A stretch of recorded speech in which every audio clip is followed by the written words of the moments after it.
Lampu monumen Namlea City bersih dan beriman tak menyala. Warga mengatakan itu sudah lama. Beberapa lampu huruf bertuliskan Namlea City bersih dan beriman yang terletak di Monumen Tugu Tani kini tak lagi berfungsi. Pantauan Tribunamo.com pukul 8 malam waktu Indonesia Timur, Selasa 12 Agustus 2025, huruf N, A, M, E, B, dan E tidak menyala. Alhasil kalimat yang menjadi identitas dan kebanggaan kota Namlea itu kini sulit terbaca, terutama saat malam hari.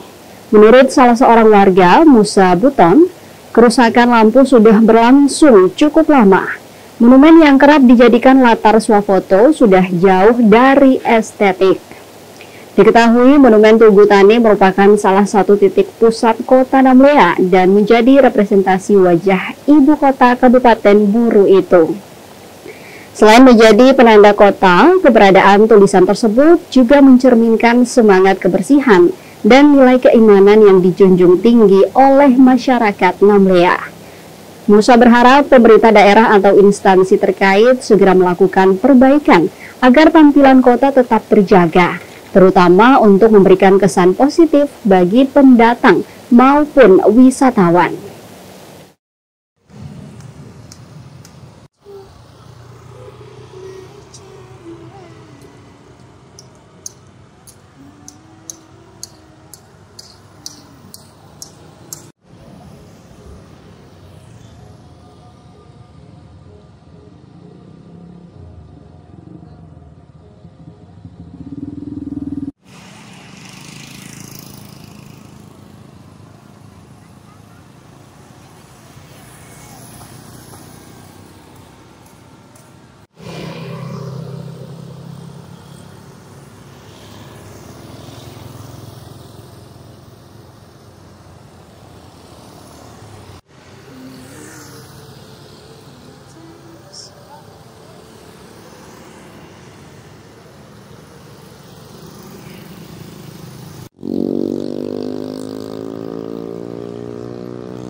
Download Tribun X sekarang, menghadirkan lokal menjadi Indonesia.